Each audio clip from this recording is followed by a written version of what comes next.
ಎಲ್ಲರಿಗೂ ನಮಸ್ತೆ. ಇವತ್ತು ನಾನು ಟೊಮೆಟೊ ಮಸಾಲ ಕರಿ ಮಾಡ್ತಾ ಇದ್ದೀನಿ.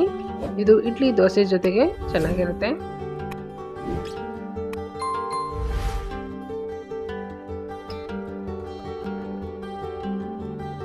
ಯಾವಾಗಲೂ ಒಂದೇ ಥರ ಚಟ್ನಿ ಸಾಂಬಾರು ತಿನ್ನೋ ಬದಲು ಈ ರೀತಿ ಒಂದ್ಸಲ ಟ್ರೈ ಮಾಡಿ. ಟೊಮೆಟೊ ಮಸಾಲ ಕರಿ ಮಾಡೋದಕ್ಕೆ ನಾನು 2 ದೊಡ್ಡ ಟೊಮೆಟೊ ತೊಗೊಂಡಿದ್ದೀನಿ. ಬೇಕಿದ್ರೆ ನೀವು ಇನ್ನೂ 1 ಟೊಮೆಟೊ ಹಾಕ್ಬೋದು. 2 ದೊಡ್ಡ ಟೊಮೆಟೊ ನಾನು 4 ಜನಕ್ಕೆ ಆಗೋಷ್ಟು ಸಾರು ಮಾಡ್ತಾಯಿದ್ದೀನಿ. ಅರ್ಧ ಹೋಳು ತೆಂಗಿನಕಾಯಿ, ಆಮೇಲೆ 1 ಸ್ಪೂನು ಕಡಲೆ, ಮೀಡಿಯಮ್ ಸೈಜು 1 ಈರುಳ್ಳಿ, ಸ್ವಲ್ಪ ಕೊತ್ತಂಬರಿ ಸೊಪ್ಪು, ಹಸಿ ಶುಂಠಿ 2 ಇಂಚಷ್ಟು, ಒಂದು 5-6 ಬೆಳ್ಳುಳ್ಳಿ, 1 ಇಂಚಷ್ಟು ಚಕ್ಕೆ, 4 ಲವಂಗ, ಇದು ಸೋಂಪು ಸ್ವಲ್ಪ ಹಾಕಿ. ಜಾಸ್ತಿ ಹಾಕಿದ್ರೆ ಸೋಂಪು ವಾಸನೆ ಆಗಿಬಿಡುತ್ತೆ. ಅಥವಾ ನಿಮಗೆ ಸೋಂಪು ಬೇಡ ಅಂದರೂ ಹಾಕದೇ ಇದ್ರೂ ನಡೆಯುತ್ತೆ. ಈಗ ನಾನು ಇದಿಷ್ಟನ್ನು ಮಿಕ್ಸಿ ಮಾಡಿಟ್ಕೊತೀನಿ. ಒಗ್ಗರಣೆಗೆ ಎಣ್ಣೆ ಹಾಕಿ,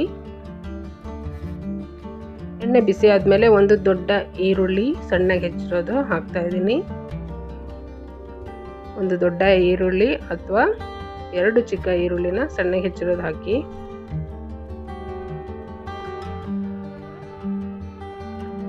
ಇದು ಕಲರ್ ಚೇಂಜ್ ಆಗೋ ತನಕ ಫ್ರೈ ಮಾಡಿದ್ರೆ ಸಾಕು.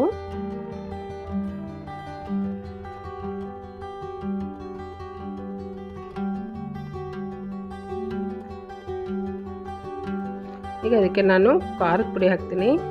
ನಿಮಗೆ ಖಾರ ಎಷ್ಟು ಬೇಕೋ ಅಷ್ಟು ಖಾರದ ಪುಡಿ ಹಾಕಿ. ಮತ್ತು ಸ್ವಲ್ಪ ಧನಿಯಾ ಪುಡಿ ಹಾಕಿ. ನಾನು ಖಾರದ ಪುಡಿಯಲ್ಲಿ ಧನಿಯಾ ಇರೋದ್ರಿಂದ ನಾನು ಸಪ್ರೇಟಾಗಿ ಧನಿಯಾ ಪುಡಿ ಹಾಕ್ತಾ ಇಲ್ಲ. ನೀವು 1 ಸ್ಪೂನ್ ಧನಿಯಾ ಪುಡಿ ಹಾಕ್ಕೊಳ್ಳಿ. ಮತ್ತು ಅರಿಶಿನ, ರುಚಿಗೆ ತಕ್ಕಷ್ಟು ಉಪ್ಪು. ಇದನ್ನು ಸ್ವಲ್ಪ ಲೋ ಫ್ಲೇಮಲ್ಲಿ ಫ್ರೈ ಮಾಡಿ. ಆಮೇಲೆ ಮತ್ತೆ 1 ದೊಡ್ಡ ಟೊಮೆಟೊನ ನಾನು ಸಣ್ಣಗೆ ಹೆಚ್ಚಿರೋದು ಹಾಕ್ತಾಯಿದ್ದೀನಿ. ಈಗ ಟೊಮೆಟೊ ಮೆತ್ತಗಾಗೋ ತನಕ ಫ್ರೈ ಮಾಡಬೇಕು.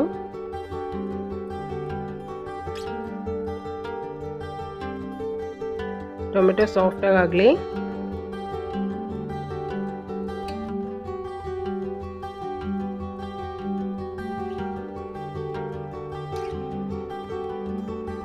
ಟೊಮೆಟೊ ಬೆಂದ ಮೇಲೆ ರುಬ್ಕೊಂಡಿರೋ ಮಸಾಲಾನ ಇದಕ್ಕೆ ಹಾಕ್ತಾಯಿದ್ದೀನಿ. ಮಸಾಲ ಹಾಕಿ ಇದಕ್ಕೆ ಎಷ್ಟು ಬೇಕಷ್ಟು ನೀರು ನೋಡ್ಕೊಂಡು ಹಾಕಿ. ಇದು ಜಾಸ್ತಿ ತೆಳು ಇರಬಾರ್ದು ಅಥವಾ ಜಾಸ್ತಿ ಗಟ್ಟಿನೂ ಇರಬಾರ್ದು. ಆಗಲೇ ಇಡ್ಲಿ ದೋಸೆ ಜೊತೆಗೆ ಚೆನ್ನಾಗಿರುತ್ತೆ.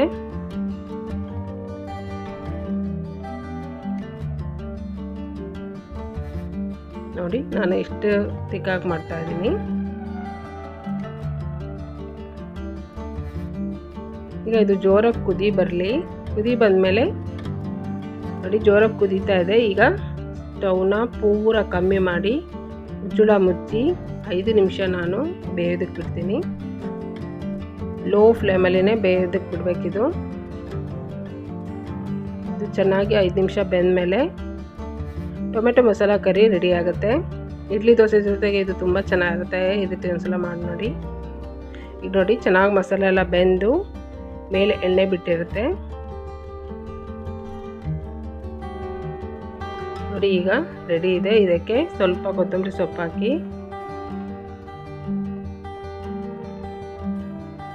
ಸ್ವಲ್ಪ ಕೊತ್ತಂಬರಿ ಸೊಪ್ಪು ಹಾಕಿ ಸ್ಟವ್ ಆಫ್ ಮಾಡಿದ್ರೆ ಇದು ಬಿಸಿ ಬಿಸಿಯಾಗಿ ಟೊಮೆಟೊ ಮಸಾಲ ಕರಿ ರೆಡಿ ಆಯಿತು.